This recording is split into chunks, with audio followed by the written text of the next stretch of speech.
하겠습니다. 우리 가슴에 손을 얹고 믿음을 고백하고 하나님께서 우리에게 주시는 말씀 받도록 하겠습니다. 제가 먼저 고백하겠습니다. 하나님은 나를 사랑하십니다. 나는 그 사랑 안에 있습니다. 하나님은 오늘 나에게 말씀하실 것입니다. 그 말씀에 능력이 있습니다. 그 말씀에 생명이 있습니다. 나의 마음을 하나님께 열겠습니다. 나의 생각을 예수님께 집중하겠습니다. 들은 만큼 변합니다. 들은 만큼 행복해집니다. 우리는 지난주에 형의 살기 얼린 분노를 피해서 도망하는 야곱의 모습을 만나보았습니다. 사실은 가나안 땅을 떠나서 하란을 향해서 가는 여정이 겉으로 보기에는 결혼을 하기 위해서 신부감을 찾아 나가는 여정 같지만 실상 야곱은 도망자에 불과합니다. 우리는 이삭이 얼마나 큰 부자였는지를 잘 알고 있습니다. 블레셋 왕이 그의 부유함을 부담스럽게 여길 정도로 큰 부자였습니다. 아브라함이 이삭의 아내를 구하기 위해서 노종을 하란으로 보낼 때 얼마나 많은 신부 지참금을 주어서 보냈는지 우리는 기억하고 있죠. 낙타 10마리에 실어서 보냈습니다. 그리고 그것을 지키기 위한 많은 종들도 함께 동행했을 것입니다. 그러나 정작 이삭의 아들 야곱이 신부감을 찾아서 결혼하라라고 하면서 하란 땅으로 보내면서 신부 지참금을 싣고 있는 낙타는 눈에 보이지 않습니다. 동행하는 종들도 없습니다. 야곱은 홀홀 단신입니다. 그가 이 급박하게 돌아가는 상황을 이기지 못하고 도망자가 되었다라고 하는 단서를 제공해 주고 있는 것이죠. 부엘세바에서 베델까지의 거리가 80km에서 90km 정도가 되는데 보통 그 당시를 보면은 3일 여행길인데 그 3일 여행길을 단 하루에 달려갔을 만큼 야곱이 큰 두려움에 사로잡혀서 형이 쫓아올까봐 두려움에 사로잡혀서 지금 도망가고 있는 것입니다. 거기 광야에서 돌베개를 베고 자고 있는 야곱의 모습을 보면 마음이 정말 짠해집니다. 왜냐하면 그 고대 시대에는 여행이라고 하는 것이 굉장히 위험한 일이기 때문에 다른 사람들의 호의와 친절을 받고 기거하는 것이 너무 당연한 일이었는데 그러면 왜 다른 사람들의 이 집을 찾아가서 안전한 잠자리를 마련하지 못했느냐? 왜냐하면 에서를 속이고 이삭을 속였다라고 하는 소문이 이미 그들까지 퍼져 있어서 누구도 신뢰할 수 없고 누구의 친절도 받아들일 수가 없는 상황이었기 때문에 그 거친 광야에서 위험을 무릅쓰고 돌베개를 베고 자고 있다라고 하는 것을 우리는 알고 있습니다. 그러니까 돌베개는 야곱의 영적인 타락, 그리고 무너짐, 욕심과 탐욕, 이 비전은 상징적인 결과물이 되는 것입니다. 이 광야에서 야곱이 신뢰할 수 있는 사람은 아무도 없습니다. 지금까지는 어머니의 사랑의 울타리가 되어 주었지만 이제는 그를 안전하게 돌봐줄 수 있는 사람은 그 누구도 없습니다. 엄마를 언제 다시 만날 수 있을까? 기억 없는 길을 떠나고 있지 않습니까? 실제로 야곱과 리브가는 다시 만나지 못하고 리브가가 죽게 됩니다. 외삼촌 한 번도 만나보지 못한 외삼촌의 집까지 한 800km, 900km가 되는데 그 여정을 무사하게 마칠 수 있을까? 아무도 확신할 수 없는 상황입니다. 아마 돌베개를 베고 자고 있는 이 야곱의 마음속에는 벌써 집과 어머님을 향한 그리움이 가득했을 것이고 아버지와 형을 속이고 축복 기도를 빼앗았다라고 하는 그 무거운 마음, 후회도 밀려왔을 것이고 한 번도 경험하지 못했던 내가 진짜 혼자구나, 홀홀 단신이구나 라고 하는 이 적막한 외로움도 그에게 찾아왔을 것이고 미래에 대한 걱정과 불안함, 이것들이 야곱의 마음을 매우 무겁게 했을 것입니다. 그런데 그때 하나님께서 찾아오십니다. 야곱이 하나님을 구한 것이 아닙니다. 야곱이 견딜 수 없어서 하나님의 도우심을 요청하며 하나님을 구하고 있는 것이 아니라 하나님께서 먼저 야곱을 찾아오십니다. 거짓말장이, 사기꾼, 속이는 것에 익숙한 야곱을 하나님께서 먼저 찾아오셔서 하나님께서 먼저 손 내미시고 하나님께서 먼저 용서하시고 하나님께서 먼저 위로하시고 하나님께서 먼저 약속을 확인시켜 주시고 하나님께서 축복을 부어 주십니다. 이게 은혜입니다. 언제나 시작은 하나님께서 하시는 것입니다. 우리가 하나님을 구하는 것이 아니라 하나님께서 먼저 우리를 찾아오시는 것입니다. 우리가 이렇게 흩어져서 온라인으로 예배할 수 있는 이유도 그분께서 먼저 우리를 찾아오시고 우리를 향해서 손을 내미시고 우리를 먼저 위로하시고 우리를 먼저 사랑하시고 우리를 먼저 용서하시고 우리를 먼저 축복하셨기 때문입니다. 이 베델이라고 하는 것이 그래서 하나님께서 이 야곱에게 베풀어 주시는 은혜의 선물인 것입니다. 야곱이 의도해서 베델이 생기는 것이 아니라 하나님을 찾지 못할 만큼 무너져 있던 야곱에게 하나님께서 찾아오셔서 하나님의 집을 열어주시는 거죠. 하나님의 은혜의 길을 열어주시는 것입니다. 베델이라고 하는 은혜는 속이는 자가 속이지 않는 하나님을 만나는 데 있습니다. 베델의 축복은 늘 빼앗으려고 하는 자가 빼앗기지 아니하시는 하나님의 언약의 맹세를 듣는 것에 있는 것입니다. 베델의 선물은 스스로 아무것도 확신할 수 없는 연약한 인간이 하나님의 변하지 않는 약속을 품게 되는 것에 있습니다. 베델의 능력은 땅만 바라보고 살아가던 인생이 하늘을 향해서 시선을 돌린다는 것입니다. 베델의 변화는 땅의 축복만이 다라고 생각했던 어리석은 인생이 하나님의 언약을 믿게 되는 것입니다. 베델의 결과는 두려움이 소망으로 바뀌는 것입니다. 베델의 열매는 속임수, 사기, 배반, 거짓으로 얼룩졌던 인생이 하나님을 의지하는 인생으로 변하게 되는 것입니다. 베델은 하나님을 만나는 곳이요, 하나님의 음성을 듣는 곳이요, 하나님 경험이 새롭게 쌓이는 곳입니다. 성도들에게 베델은 교회입니다. 하나님께서 찾아오시는 것, 하나님께서 말씀해 주시는 것, 하나님께서 그분의 언약을 확인시켜 주시고 확증시켜 주시는 것, 우리의 낙심의 견고한 진이 무너지고 우리 안에 새로운 소망이 가득해지는 곳, 땅에 한숨을 쉬면서 들어오지만 하나님의 생명력으로 다시 충만해질 수 있는 곳, 상황이 아무리 나빠도 상황보다 위대하신 하나님의 사랑을 확인하고 우리의 믿음을 회복할 수 있는 곳, 교회가 성도들에게는 베델이 되는 것입니다.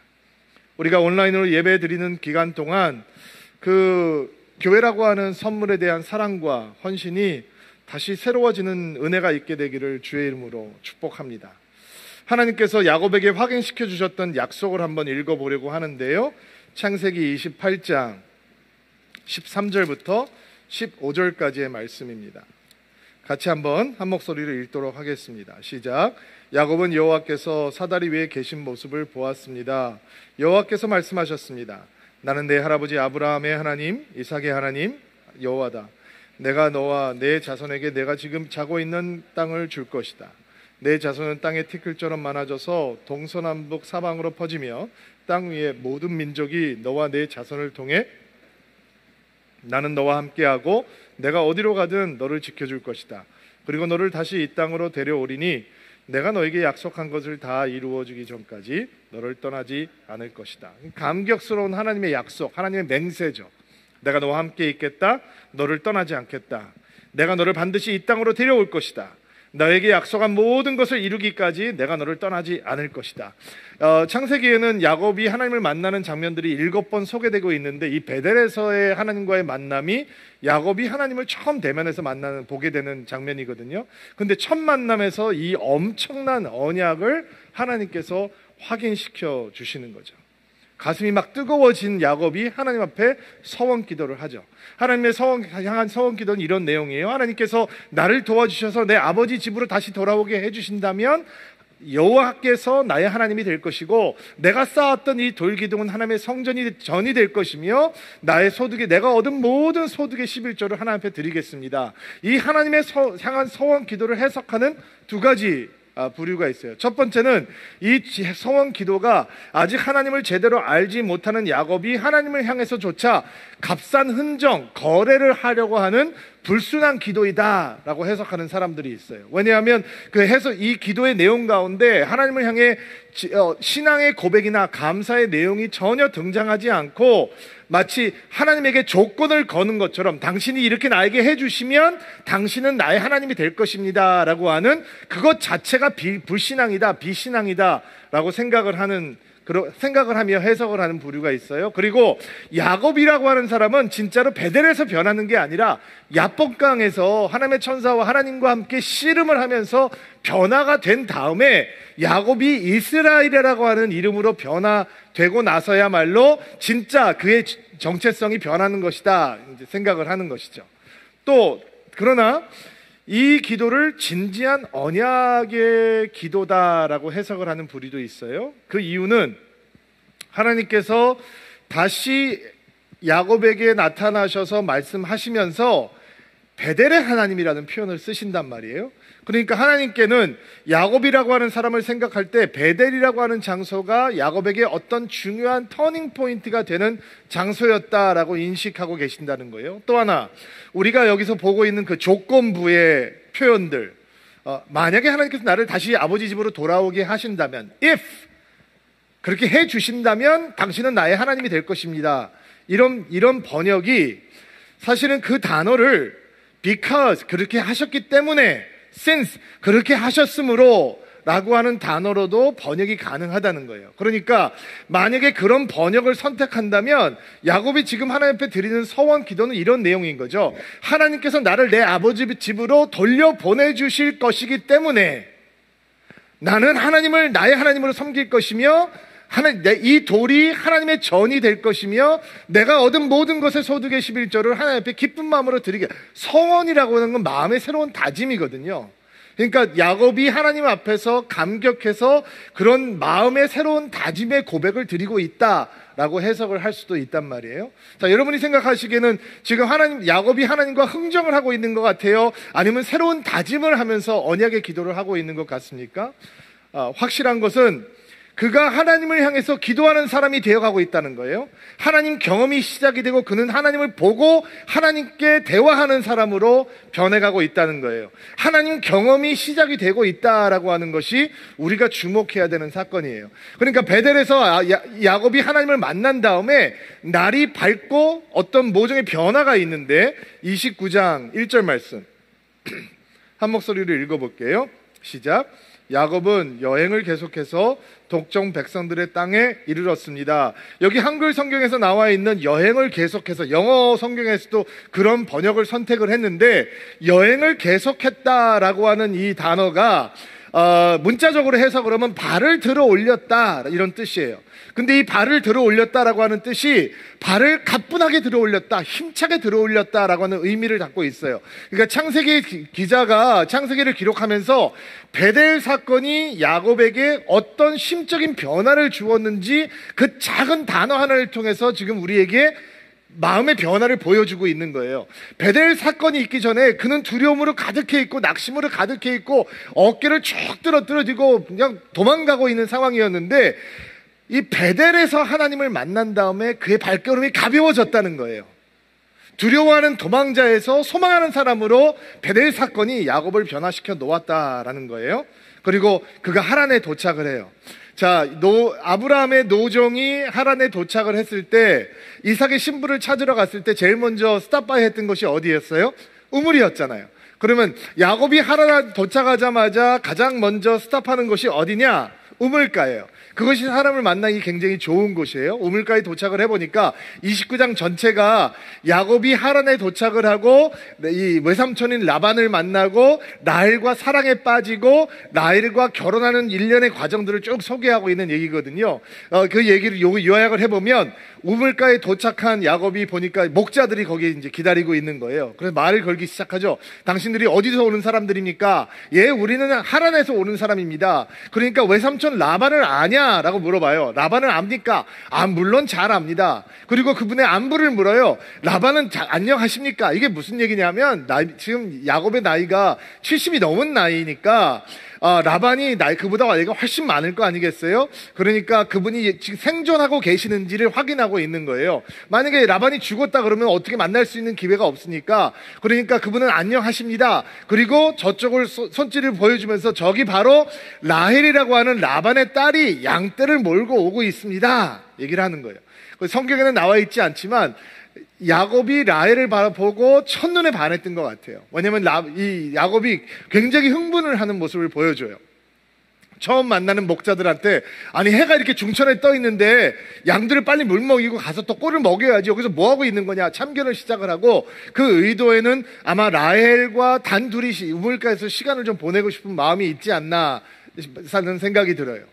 그리고 그 당시에는 물이 귀하기 때문에 아마 그 지역의 문화가 양떼들이 양떼들이 모여야지 목자들이 함께 그 우물을 막고 있던 큰 돌을 옮겨놓고 함께 물을 먹이고 이 수자원을 보호하는 것이 문화적으로 정책이 돼 있었던 것 같아요. 근데 그거를 알지 못했던 야곱이 빨리빨리 물 먹이고 가지 뭐하냐 참견을 하고 라헬이 오자 혼자서 그 무거운 돌을 괴력을 사용해서 옮겨놓고 시키지도 않았는데 라헬의 양들의 물을 다 먹이는 거예요. 그리고 더 기가 막힌 사실은 라헬을 끌어안고 입맞춤을 하고 목을 놓아 울었다라고 얘기해요. 본인은 정말 감개무량하겠죠. 아버지 집을 떠나서 목숨을 걸고 지금 외삼촌 집까지 왔는데 외삼촌이 누군지 자기가 만나야 되는 여인이 누군지 알지 못했는데 처음 만나는 사람들이 저기 라헬이라고 그러니까 또 라헬이 성경에 보니까 엄청나게 아름다운 여인이라고 그랬거든요. 그러니까 붙들고 입을 맞추고 목 놓아 울었어요. 여러분이 만약에 라헬이라면 이 얼마나 황당한 상황이에요. 그리고 자기가 누군지 소개를 해요.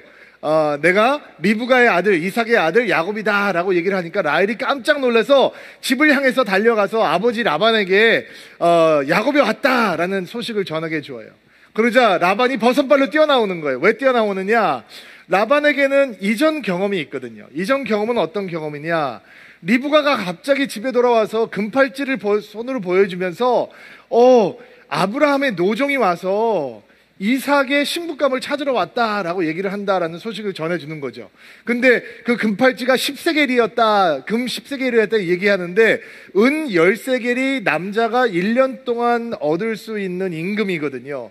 그러니까 금 10세겔이라고 하면 굉장히 막대한 돈인데 단순히 낙타에게 물을 줬다는 이유만으로 그런 귀한 물건을 받아가지고 오니까 이 라반이 와서 노종을 만나보니까 노종이 소개를 하는데 자기의 주인 아브라함은 엄청나게 부자이며 또 자기의 주인 이삭은 그 엄청난 부유함의 유일한 상속자입니다. 이런 얘기를 하잖아요.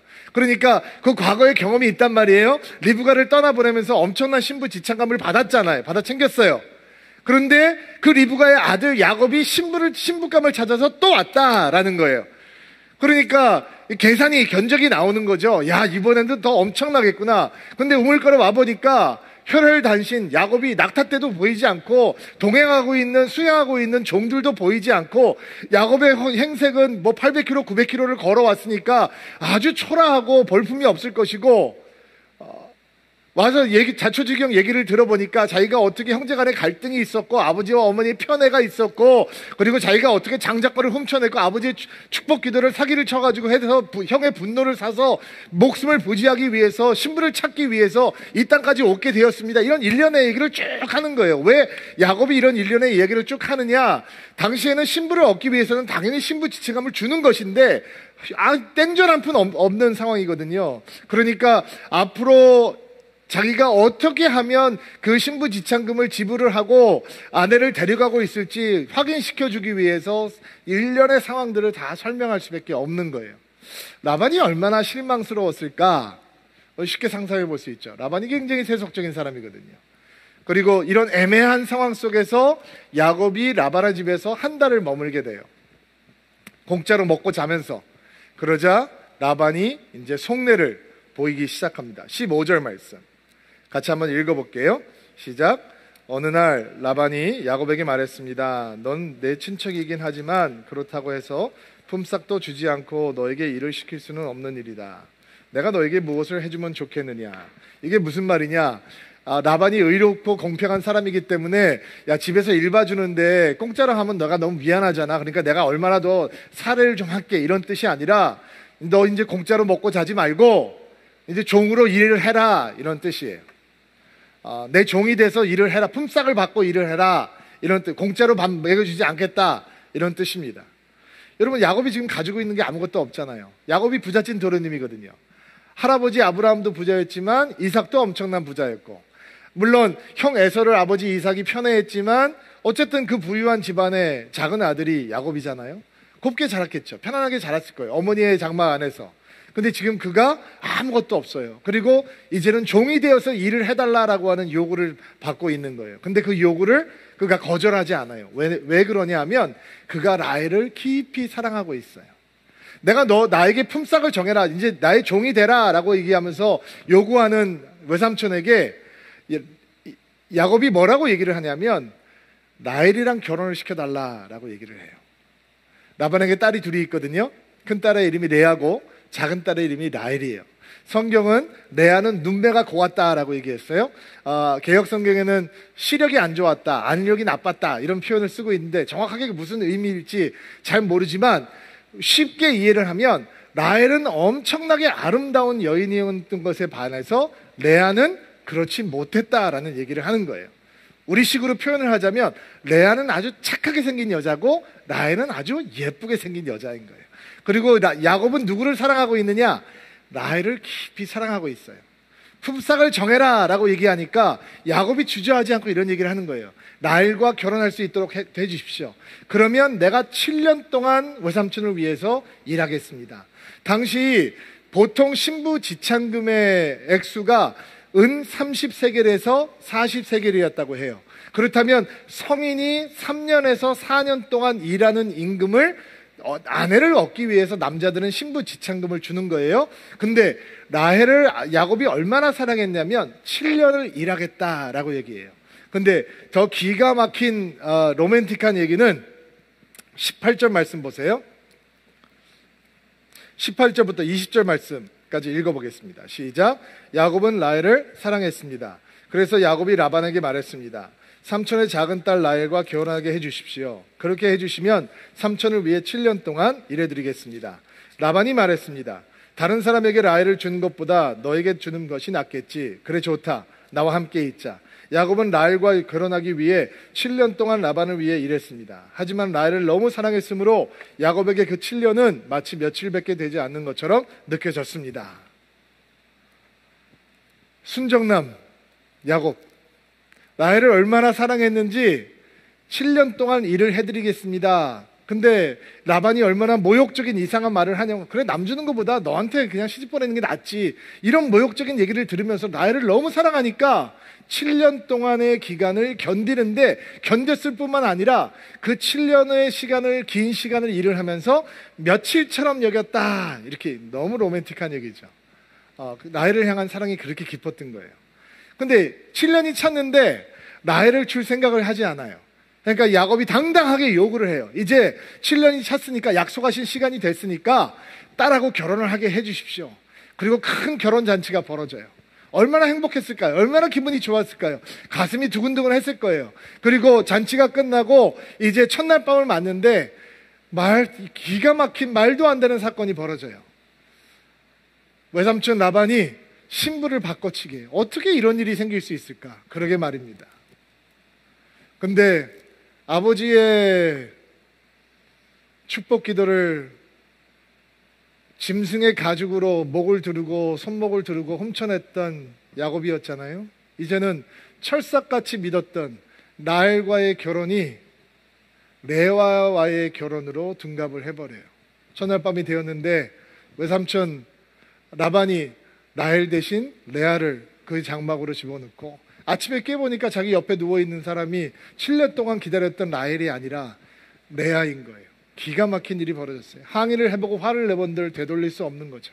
그리고 우리 지방에서는 작은 딸이 큰 딸보다 먼저 결혼하는 적이 없다. 결혼 기간 일주일만 채우면 내가 또 내 작은 딸을 너에게 아내를 주겠다. 말도 안 되는 얘기를 하는 거예요. 그러나 라헬을 사랑했기 때문에 7년을 더 노동을 하고 일을 하면서 종살이를 하면서 라헬을 신부로 얻게 돼요. 졸지에 언니와 동생을 함께 아내로 얻게 됐어요. 기가 막힌 일이죠.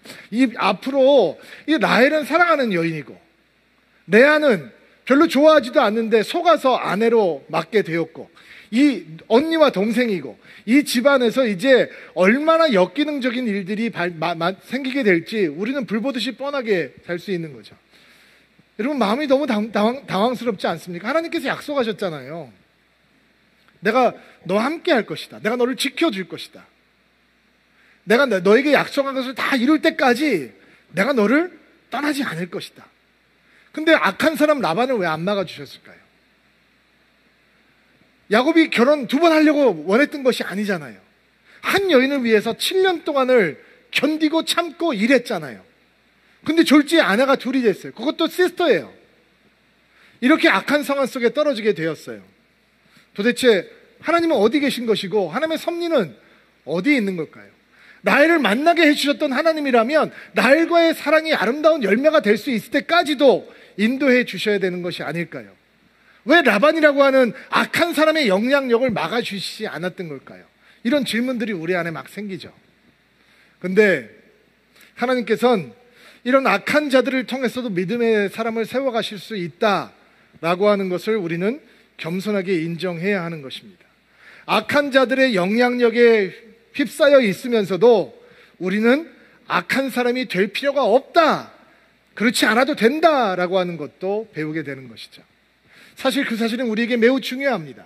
세상을 살아가면서 우리는 때때로 원하지 않지만 라바 같은 악한 사람을 만날 때도 있을 것이고 그 악함의 피해자가 될 수도 있을 것이고, 그렇기 때문에 이런 악한 사람 앞에서, 악한 상황 속에서 하나님께서 야곱을 어떻게 만들어가고 빚어가고 계시는지를 배우는 것은 우리에게 매우 중요합니다. 그렇다면 하나님께서는 야곱에게 어떤 믿음의 흔적을 남기고 계실까요? 인내하는 믿음의 흔적을 남겨주고 계십니다. 야곱이 어떤 사람입니까? 하나님의 언약, 약속이 이루어지는 때를 기다리지 못하고 조급해서 장자권을 죽 한 그릇에서 뺏어내고 아버지를 속이는 사기극을 벌여서 축복 기도를 뺏어내잖아요. 근데 그 야곱이 인내를 배우고 있는 거예요. 사랑하는 라헬을 얻기 위해서 7년 동안 종처럼 일을 합니다. 외삼촌에게 속아서 또 그 라헬을 얻기 위해서 또 7년을 일합니다. 14년이 지난 다음에는 자신의 재산을 얻기 위해서 6년 동안을 더 일을 합니다. 미련해 보일 만큼 인내하며 견뎌냅니다. 이게 하나님께서 야곱 안에 역사하시는 믿음의 역사입니다. 인내를 심고 계시는 것이죠. 야곱의 인내는 라헬을 향한 사랑을 먹고 자라고 라헬을 자신의 아내가 될 것이라 라고 하는 그 작은 소망이 야곱으로 하여금 계속해서 인내할 수 있도록 도와주고 있습니다. 여러분, 신앙생활을 제대로 하고 하나님과 동행하는 삶, 믿음이 성숙해 가는 여정을 걸어가려면 인내라고 하는 믿음의 모습은 반드시 우리 안에 있어야 되는 것입니다. 인내가 없다면 배우자를 볼 때 늘 실망하게 됩니다. 자녀를 보면서 늘 불안한 마음을 떨쳐버릴 수가 없습니다. 우리 안에 인내하는 믿음이 없다면 교회는 소중하지 않습니다. 우리 안에 인내라고 하는 믿음의 역사가 없다면 우리는 입을 열면 불평하고 불만하게 될 것입니다. 그러나 우리 안에 하나님께서 어려운 사람들 앞에서 나쁜 상황 속에서 인내하는 믿음의 흔적을 심어주시면서 우리는 소망도 배우고 사랑도 배우고 더 깊은 믿음으로 나아가게 되는 것입니다. 히브리서 10장 36절 말씀, 개역 개정판으로 한번 읽어볼게요. 시작. 너희에게 인내가 필요함은 너희가 하나님의 뜻을 행한 후에 약속하신 것을 받기 위함이라. 약속하신 것을 어떻게 받느냐? 인내하는 믿음이 있을 때 우리 약속하신 것을 우리가 받을 수 있다라는 것이죠. 자, 야고보서 1장 4절 말씀도 개역개정으로 한번 읽어보겠습니다. 시작. 인내를 온전히 이루라. 이는 너희로 온전하고 구비하여 조금도 부족함이 없게 하려 함이라. 우리가 어떻게 성숙해져서 부족함이 없는 믿음의 사람이 되는가? 인내를 품게 될 때, 인내하는 믿음을 배우게 될 때 그런 성숙으로 나아갈 수 있다라는 것입니다. 라반이라고 하는 악한 사람 앞에서, 라반이 만들어 놓은 이런 악한 어려움 속에서 하나님께서는, 하나님의 은혜는 야곱 안에 인내라고 하는 믿음의 흔적을 남기고 계시는 것입니다. 동일하신 하나님께서 우리 안에도 그런 믿음의 흔적을 남기실 것입니다. 자, 또 두 번째로 하나님께서 야곱에게 어떤 믿음의 흔적을 남기고 계시는가? 야곱 안에 하나님께서는 악에 지지 않는 선함과 정직의 흔적을 남기고 계신다라는 것입니다. 야곱처럼 속이는 것에 익숙한 사람, 라반에게 속으면서 사기를 당하면서 그는 정직을 배우고 있습니다. 악한 사람 라반에게 당하면서 악을 악으로 대하지 않고 악을 선함으로 대하는 것을 배우고 있다라는 것입니다. 자, 속이는 것에 익숙하고 사기치는 것에 익숙한 야곱이 라반에게 당한 다음에 이렇게 생각을 한다고 한번 생각을 해봅시다. 삼촌만 사기칠 줄 압니까? 나도 할 수 있습니다. 당신만 잔머리 빨리빨리 돌아갑니까? 나도 한 잔머리 합니다. 당신만 사기꾼입니까? 나도 한 사기꾼 합니다. 내가 복수하겠습니다. 나를 속인 만큼 내가 당신을 속이겠습니다. 이렇게 한다면 야곱이 어떻게 믿음의 조상이 될 수 있겠어요? 속이는 야곱은 복을 전해주는 자가 될 수 없잖아요. 하나님의 은혜는, 라반의 속임수를 이기는 하나님의 전략은 야곱이 속이지 않는 자가 되는 거예요. 야곱의 속임수를 이기는 하나님의 계획은 악을 선으로 이기는 자가 되게 하시는 것에 있는 것이죠. 20년 동안 야곱이 라반을 위해서 일을 한 다음에 그 20년을 돌아보면서 이렇게 회상하는 장면이 31장에 나오는데, 31장 38절부터 41절까지의 말씀을 우리 같이 한번 한 목소리로 읽어볼게요. 38절 시작. 저는 장인어른을 위해 20년 동안 일했습니다. 그동안 어미 뱃속에서 죽은 채로 나온 새끼 양이나 염소는 한 마리도 없었습니다. 그리고 저는 장인어른의 가축 중에서 순양 한 마리 잡아먹은 적이 없습니다. 어쩌다가 양 한 마리가 들짐승에게 잡아먹히려도 하면 저는 그것을 장인어른께 그대로 가져가지 않고 제 양으로 대신 갚아드렸습니다. 장인어른께서는 낮이나 밤 동안에 없어진 가축이 있으면 저에게 그것을 갚게 하셨습니다. 낮에는 너무 뜨거워 견딜 수가 없었고 밤에는 너무 추워 잠잘 수가 없었습니다. 저는 지난 20년 동안 장인어른을 위해 종처럼 일했습니다. 처음 14년 동안은 장인어른의 두 딸을 얻으려고 일했고 6년 동안은 가축을 얻으려고 일했습니다. 그런데도 장인어른께서는 제 품삯을 10번이나 바꾸셨습니다. 20년 동안 장인을 위해서 일을 하면서 숫 양 한 마리 그냥 취하지 않았다라는 거예요. 20년이라는 시간이 긴 시간이잖아요. 라반의 양을 돌보면서 순양 한 마리 잡아서 먹을만 한데 그냥 취한 것이 한 번도 없다는 거예요. 들짐승에게 잡혀 먹인 양이 있으면 자신의 양으로 손해배상을 했다라는 거예요. 장인이 10번이나 품삯을 바꿨다라는 얘기가 임금을 올려줬다는 얘기는 아니겠죠. 그리고 이 표현 자체가 품삯을 10번이나 떼어 먹었다라는 것과 같은 의미예요. 라반이 야곱을 엄청나게 착취한 거예요. 라반이 악한 사람인데 야곱은 그 악을 향해서 더 큰 악으로 대항하지 않고 선함으로 정직으로 대했다라는 것이죠. 우리가 야곱이라고 하는 사람이 어떤 사람인지 알기 때문에, 그의 기질이 어떤 것이 알기 때문에 20년 동안 그렇게 했던 야곱은 그것이 자신의 노력과 의지가 아니라 하나님의 은혜였다라는 것을 우리는 알 수 있습니다. 악을 악으로 갚는 것, 누구나 할 수 있는 일이죠. 받은 만큼 돌려주겠다라고 생각하는 것, 그거는 자연스러운 생각입니다. 그러나 악을 선함으로 이기는 것이 믿음의 모습입니다. 로마서 12장 17절부터 한번 볼게요. 21절까지 한 목소리로 한번 읽어보겠습니다. 시작. 아무에게도 악을 악으로 갚지 마십시오. 모든 사람이 보기에 선한 일을 하십시오. 여러분 쪽에서 할 수 있는 일이라면 모든 사람과 더불어 화평하게 지내십시오. 사랑하는 여러분이 직접 원수를 갚지 말고 하나님 진노에 맡기십시오. 성경에 이렇게 기록되어 있습니다. 주님께서 말씀하시기를 원수 갚는 것이 나에게 있으니 내가 갚을 것이라. 여러분은 이렇게 하십시오. 원수가 먹을 것이 없어 굶고 있으면 먹을 것을 주고 목말라 하면 마실 것을 주십시오. 그렇게 하는 것은 그의 머리 위에 숯불을 쌓는 것이기 때문입니다. 악에게 지지 말고 선으로 악을 이기십시오. 야곱이 이렇게 하고 있는 거예요. 자기가 되갚을 수 있는 여러 가지 방법이 있을 수 있었겠지만 그는 악함으로 대하지 않고 선함으로, 또 다른 부정직과 거짓으로 대하지 않고 정직으로 대하고 있는 것입니다. 이상하죠?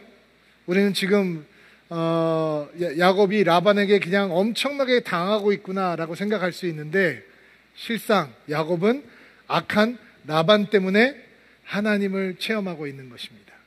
하나님의 함께 하시는 하나님을 경험하고, 자기를 지켜주시는 하나님을 경험하고, 자기를 떠나지지 않는 하나님을 경험하고, 절대로 자기를 고아처럼 내버려 주지 않는 하나님의 은혜를 체험하고, 자기를 축복하시는 하나님의 은혜를 누구 때문에 경험하고 있느냐?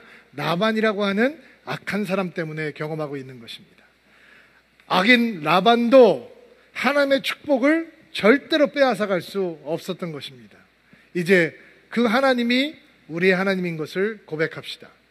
우리는 어떤 악한 사람을 만나도, 어떤 악한 환경 속에서도 언제나 하나님의 선하심을 경험할 수 있습니다. 살다 보면 때때로 만나게 되겠죠. 스치게 됩니다. 그런 환경 속에, 그런 악한 사람들의 피해 가운데 우리가 들어갈 수 있습니다. 그래서 오늘 야곱에게 부어주셨던 하나님의 은혜를 우리의 영혼 가운데 심어야 하는 것입니다. 악한 사람들 때문에 경험하게 되는 이런 상황들이 있을지라도 우리는 그 가운데 인내하는 진짜 믿음을 품을 수 있는 것입니다. 소망을 배우고 사랑을 배우면서 인내하는 믿음을 가질 수 있습니다. 악한 상황 앞에서 우리는 악을 악으로 갚지 않는 믿음의 선함과 믿음의 정직을 배울 수 있는 것입니다. 악의 영향력에 무너지지 않는 선한 믿음, 그 믿음이 우리의 믿음이 되기를 주의 이름으로 축복합니다. 이런 은혜가 오늘도 온라인으로 예배하는 드림인 한 분 한 분들에게 온전하게 임해오는 한 주가 되기를 주의 이름으로 축복합니다. 같이 한번 기도하겠습니다. 가슴에 손을 얹고 안수하시고요, 여러분을 주의 이름으로 축복하겠습니다. 하나님, 원하지 않지만 때때로 만나게 되는 악한 사람들, 또 원하지 않지만 경험하게 되는 악한 상황들이 우리를 분노하게 하고 두렵게 합니다. 억울하게 당하기만 하는 것 같아 얼마나 속이 상한지 모릅니다. 그러나 그런 상황 속에서도 하나님께서는 야곱을 만드셨듯이 우리를 만들고 계심을 믿습니다. 야곱에게 믿음의 흔적을 남기셨던 것처럼 우리에게도 믿음의 흔적을 남기실 줄로 믿습니다. 우리의 믿음에 인내를 더하여 주옵소서. 소망하고 사랑하는 인내의 믿음을 갖게 하여 주시옵소서. 선함과 정직으로 악함과 거짓을 이기는 믿음을 갖게 하옵소서. 믿음의 사람들이 세상에서 예수님의 거룩한 영향력이 될 수 있도록 축복하여 주옵소서. 이번 주도 주께서 우리에게 주신 말씀을 가슴에 품고 예수님의 손을 붙들고 동행하는 한 주가 되기를 소망합니다. 삶의 자리마다 더욱더 크신 하나님의 은혜로 충만하게 채워 주시옵소서. 고통당하는 대한민국을 주께서 지켜주시고 고통받고 두려워하고 있는 온 세상을 주께서 보호하여 주옵소서. 속히 코로나 사태가 종식되게 하시고 주의 백성들이 함께 모여 주의 이름을 부르며 주를 찬양하며 예배하며 주의 말씀을 아멘으로 받으며 기도하게 하옵소서. 그날이 속히 올 수 있도록 주여 은총을 베풀어 주시옵소서. 예수님의 이름으로 기도하옵나이다.